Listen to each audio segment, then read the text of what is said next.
สบายดีตอนสวยทุกคนวันนี้เรามีข่าวดีสิบอกพี่น้องนั่นก็คือสร้างจะมาวัดกระจกเนาะทุกคนจะมาวัดกระจกเขื่อนให้เราแล้วกับจะมาตกลงราคากันเนาะพี่น้องเรื่องใส่กระจกเนาะสบายดีเด้อพี่น้อง ครับ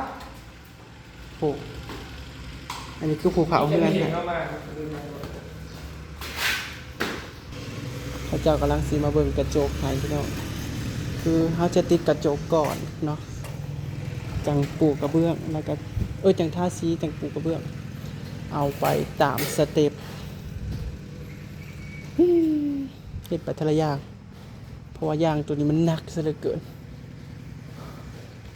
เงื่อนมาทันเล่ออกให้จากใช้กระจกก่อน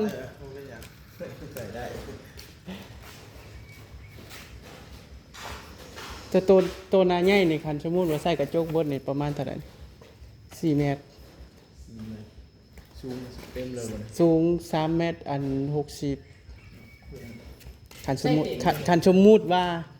เขาสมมุติว่าใส่เบิดดิ360บ่36คือว่าตอนที่เฮาอันสั่งเสา35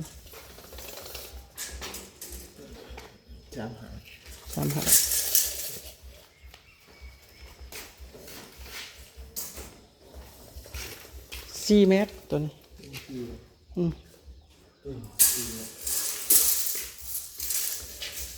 คันไส้หลายเนาะ ลองไล่มึงดูเถื่อว่าเปลี่ยนใจ ที่ได้ว่าจะใกล้บ้าน เฮาอยากได้บันไม้แล้วมันแพง บ้านสไลด์มันก็สิแพง บานสไลด์เนี่ยมันแพงแล้ววันนี้ละคืดอยู่ว่าสิเอากระจกบ่หรือสิเอาเป็นอันนี้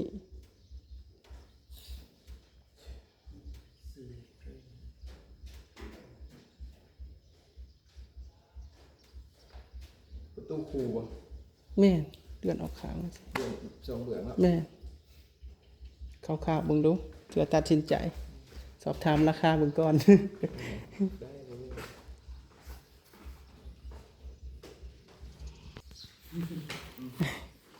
ขนาดมันบ่ซ้ำกันเนาะ เวลาขาจับแม่นจับตัวนี้มันสิเมตร48ครึ่ง อืม เนี่ยสมมุติเป็นเมตร50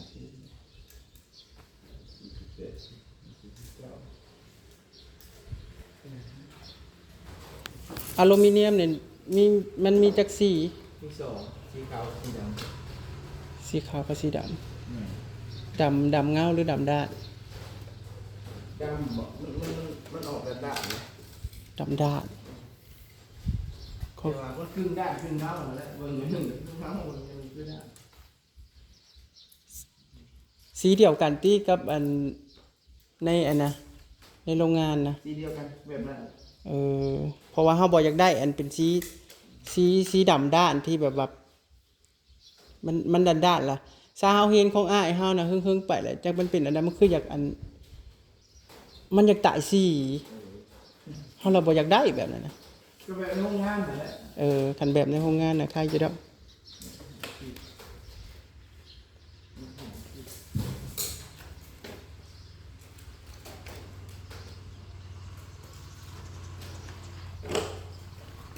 10 ปอ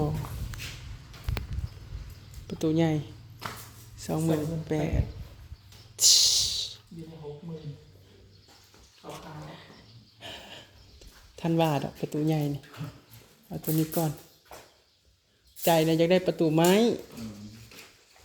สวยงามอีกนิดนึง แม่น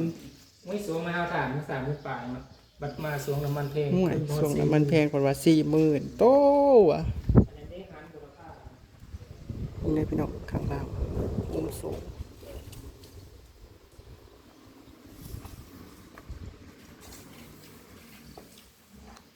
เรื่องนั้นแหละมันคืออะไร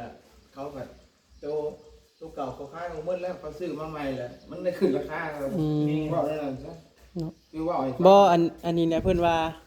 น้ำมันขึ้นเพิ่นว่า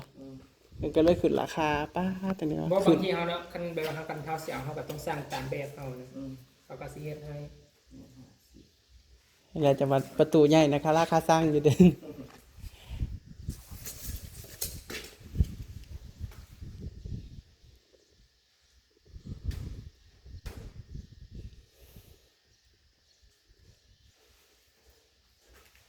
ประมาณอีกจักมื้อ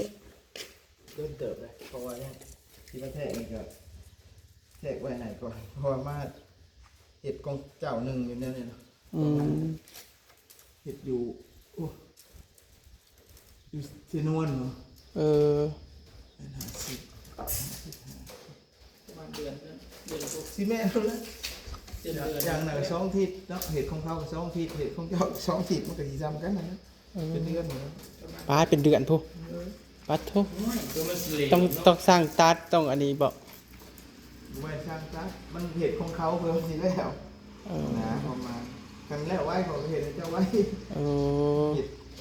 บอกคิดว่าทิศหนึ่งสองทิศแล้วคือสามารถแบบมาติดได้ ความหมายว่าคือ ติดงาน จริงๆเลยคนเห็ดของเจ้า หัวให้คันหู้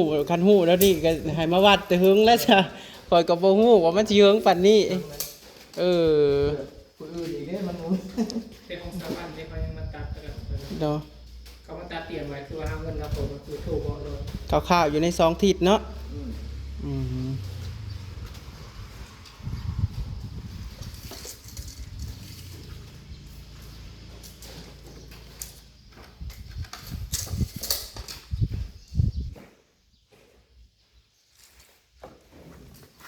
2 3 4 แล้วก็ห้องนอนตัวนี้ ห้องนอนหนึ่งตัวนี้ห้องนอนใหญ่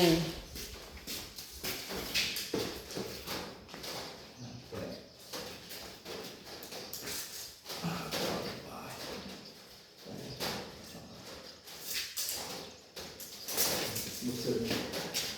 นี่ หาเพจก็หาเจ้า นี่ ฟังดีมีเสียวอยู่ตรงนี้ เออ เนี่ย นี่ดิ เออ ตัวปลา ระวังเขาเจ้าหน้าก็ อันไหนบอกบอก ถ้ามี หัวมันออกพี่ เออหัวเราเปิดนี่ เออมันบ่ถึง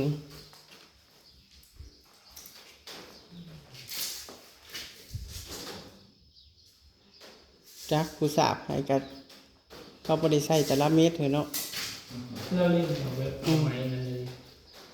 ไม้ ไม่สาบไม่ สาดก่อนแล้วตัวนี้วางไว้บนนี้เทเลโป้งเลยช่าง เจอ ตัด ป้องนะเนาะหัวขวามหัวปีนหัวงาน เราไปแทกเลือดปองว่า มันขึ้นมาเลย ปูนเนาะมันก็บ่ได้นะ เออ ปูนปั้นไปแบบ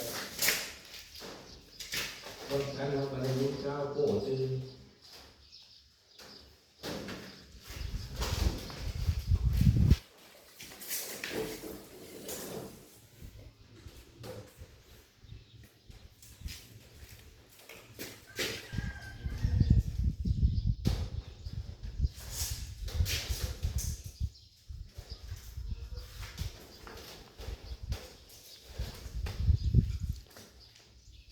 บางมองไปมันจะเที่ยเลยป่า อืม มีเสียวมาเลยทั้งไปป่าใส่ อันตัวเปิดออกนี่นะ เจ้าที่ใส่ให้เฮาขางเดียวบ่ลื่นอะไร ตัวไหน เดี๋ยวสมมุติว่าเฮาสิพักออกนี่ มันก็มีขางเดียวมันเป็นขางเดียวมันผักขางเดียว พักขางเดียวอยู่คือก็หมายว่า ตัวนี้ไปซ้ายและตัวนี้ไปขวาได้อยู่หรือว่าต้องไปซ้ายคือกันเบิดป้องนี่กับป้องนี่นะ จะแล้วแต่อยากได้ แล้วแต่อยากได้ อยากเอาผักไปคนละเบื้อง เออ แต่สีไม้ไปให้ตัวนี้ต้องผักเอาเบื้องนี่ตัวนี้ต้องผักเอาเบื้อง ไปข้างเดียว มันจังบ่ยากมันขึ้นก็ใส่บ้านผักเอา แม่บอก ไปทางใส่บ้านผักก็ใส่มือจับหมดแล้วมือจับมือต้องคนละเบื้องเลย เข้าแบบใช้แบบไหนตัวนี้เป็นตัวซ่าเป็นหัวอันนี้บ้าง เดี๋ยว ไม่รู้ เนี้ยรอดได้ทางเราไปรอด เอาไปทางเดียวนั่นแล้วจังนั้นบ่ยาก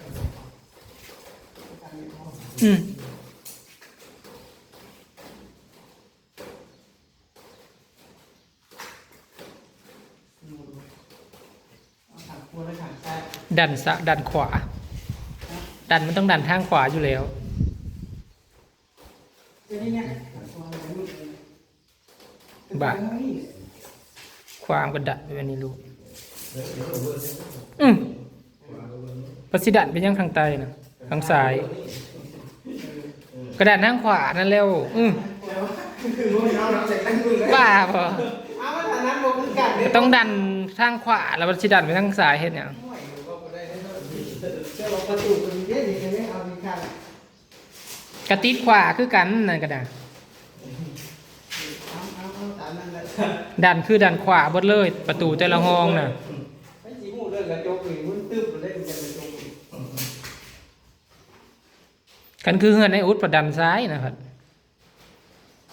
ของเขาน่ะมันเป็นบ้านเรือนไทยเรือนครัวได้เลย บอกว่าประตูเนี่ยประตูทางเข้านะประตูอันนี้นี่ คุณไงนะ อันนี้ห้าวพัฒนาขวาดันขวาอย่างเดียวเลย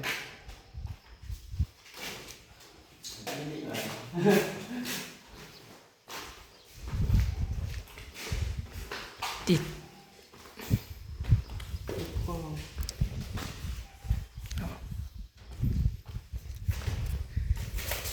มาแทกมาวัดไว้ก่อนเพื่อเพิ่นเราสิมาเฮ็ดกับประมาณ2 ทิศเลยทุกคนเลยเราก็มีงานห้าวก็เลยคาราคาสร้างนี่ก็นึกว่ามาดัน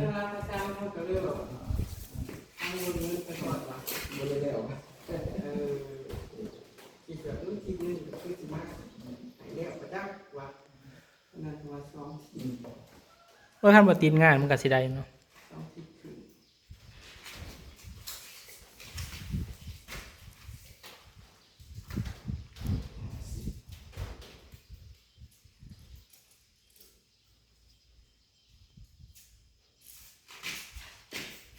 มันกะแต่ละปอมันก็สิบ่ซ้ำกันเนาะทุกคนเพราะว่าทราบก็แม่นก็อยู่ทราบคือกัน แต่ว่าความกว้างความยาวมันก็สิบ่ซ้ำกัน รุดกันเป็นเซนรุดลืมกันเป็นเซน อยู่ในผู้ทราบอีแล้วบ่ สิได้ปาด แม่48แม่49แม่50 ปูน เน้นเป็นตัวต่ำตัวสูงอยู่คำว่านั้นเลย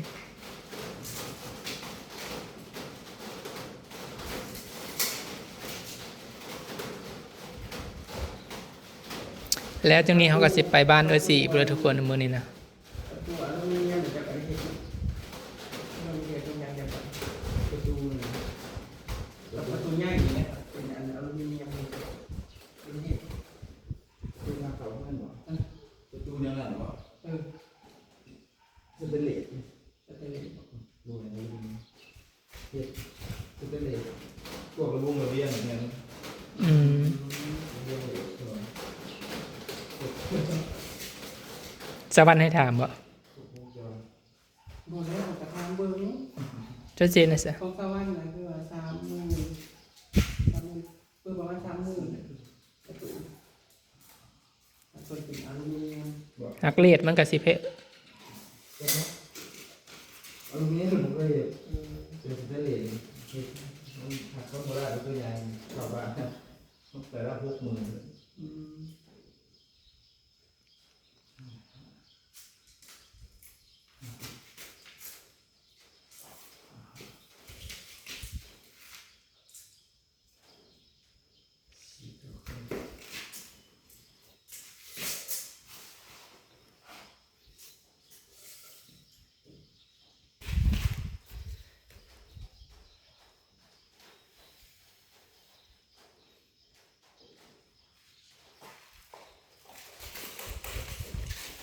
น้องพี่น้อง